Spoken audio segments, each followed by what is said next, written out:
The truth about Dakota. Separating fact from fiction in Hollywood rumors. Hollywood has always thrived on reflections rather than realities.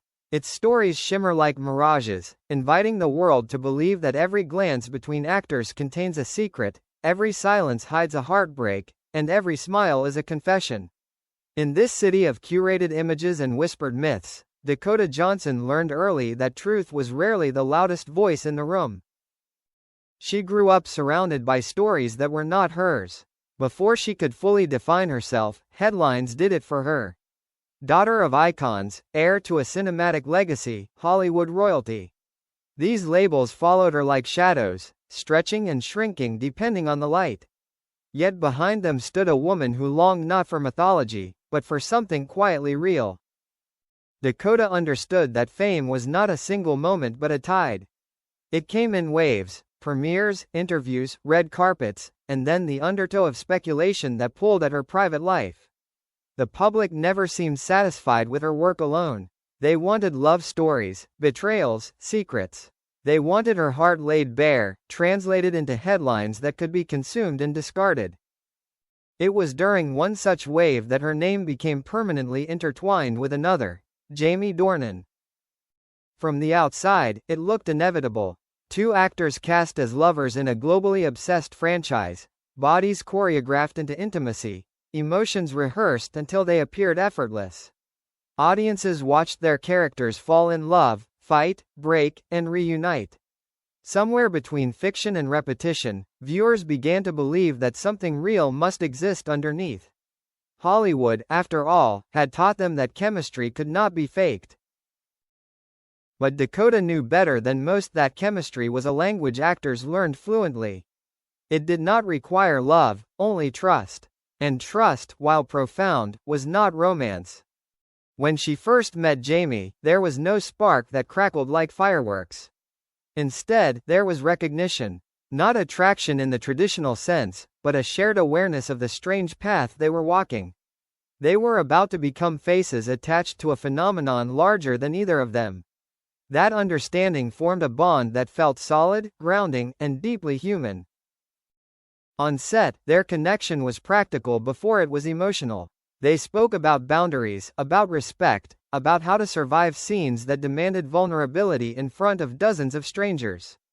They laughed often, sometimes out of nerves, sometimes out of relief. Humor became their armor. If the world insisted on watching, they would give it confidence instead of fear. As filming progressed, the lines blurred in ways that even Dakota found difficult to articulate. Not between love and friendship, but between performance and perception. When the cameras rolled, they inhabited another reality entirely. When they stopped, they returned to themselves, sometimes breathless, sometimes quiet. The world did not see those quiet moments. It saw photographs taken at carefully chosen angles, headlines shaped by suggestion rather than substance. A hand resting on an arm became evidence. A shared joke became intimacy.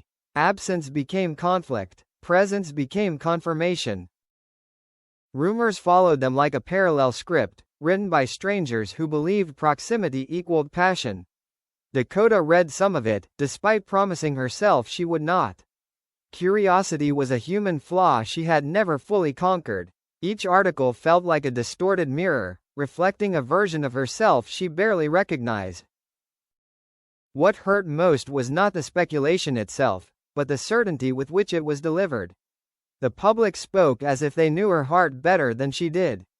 As if every private thought had been decoded through paparazzi lenses and anonymous sources. Jamie, for his part, carried his own weight. He was married, a fact often minimized or ignored by those hungry for scandal. Dakota watched as narratives painted him as something he was not, and by extension, painted her as a participant in a story she had never agreed to tell. It taught her how easily complexity was flattened into something more marketable. Their friendship deepened not because of romance, but because of survival. In between takes, they talked about the exhaustion of being misunderstood. About the strange guilt that came with success. About how fame magnified every emotion while simultaneously stripping it of privacy. There were moments of tenderness, but tenderness does not always imply desire. Sometimes it is simply care. Sometimes it is the quiet understanding that the person beside you knows exactly how heavy the world feels today. As the films continued, so did the questions. Interviewers asked with feigned innocence, their smiles sharpened by expectation. Dakota learned how to deflect without lying, how to protect truth by keeping it incomplete. She answered with humor, with grace, with just enough openness to satisfy without surrendering. Yet the rumors grew louder during moments of transition. When filming ended, when schedules diverged, when appearances together became less frequent. Silence, in Hollywood, is rarely interpreted as peace. It becomes fuel.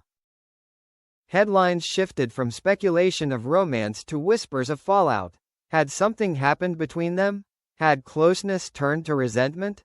Dakota read words like rift and distance, and wondered how absence could be mistaken for pain. Sometimes, life simply moves forward. There was grief in that movement, though not the kind people imagined. She mourned the end of a chapter that had shaped her profoundly. Those years had demanded courage, resilience, and a willingness to be exposed in ways she had never anticipated. Leaving that behind felt like shedding a skin that had grown too tight. Away from the cameras, Dakota faced herself more honestly. She reflected on how easily identity could be swallowed by narrative. How love, when observed, became performance. She asked herself difficult questions about what she wanted, not as an actress or a public figure, but as a woman. The answer was never dramatic. She wanted connection that existed without explanation. Love that did not require proof. Friendship that survived silence. She wanted a life where her heart was not a public resource. Hollywood, however, rarely allows such simplicity. Even as she pursued new projects, new roles, new expressions of herself, the past lingered. Fans continued to ask about Jamie, about what was really there. Dakota learned that some questions were not meant to be answered, not because they were dangerous, but because they were based on illusions. The truth was quieter than fiction. There was no secret affair, no hidden heartbreak, no dramatic separation. There was connection, respect, shared experience, and eventually, distance shaped by time rather than conflict. The rest had been written by others, projected onto faces they felt they owned. Dakota's understanding of love evolved under that pressure. She learned that intimacy did not need witnesses to be valid. That heartbreak did not need headlines to be real. That some of the most meaningful relationships in her life would never be known by anyone else, and that this was not a loss, but a gift. In private moments, she sometimes thought about how stories are born. How easily humans fill gaps with imagination. A photograph captures a fraction of a second, yet entire emotional arcs are built upon it. In that way, Hollywood rumors were less about her and more about the audience's hunger for narrative closure. She no longer resented that hunger. She understood it. Stories comfort people. They provide order, romance, tragedy. But she also knew that her life was not a story meant to be consumed. It was a lived experience, full of contradictions, uncertainties, and quiet joys that resisted simplification. Dakota began to reclaim authorship in subtle ways. She chose roles that challenged perception, characters that refused to be easily categorized.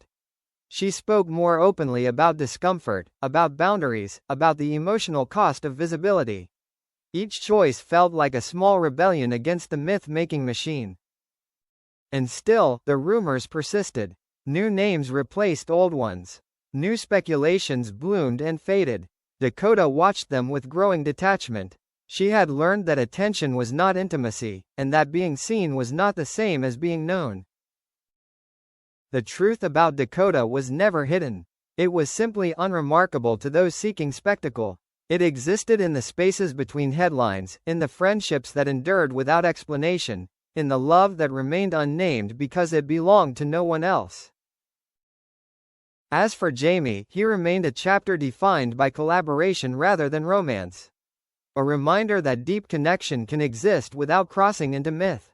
That shared vulnerability does not always lead to love, but it can still leave a lasting imprint. Years later, when asked again about that time, Dakota smiled with a softness that suggested peace rather than secrecy. She spoke of gratitude, of growth, of learning who she was under pressure. The answer disappointed those hoping for revelation, but it satisfied her. Hollywood would continue to whisper. It always does. But Dakota had learned to listen to a different voice, one quieter and more persistent. Her own. In the end, separating fact from fiction was not about correcting rumors or setting records straight. It was about choosing which truths deserved her energy. Some stories, she realized, were not meant to be told, only lived. And that, perhaps, was the most honest ending Hollywood would never write.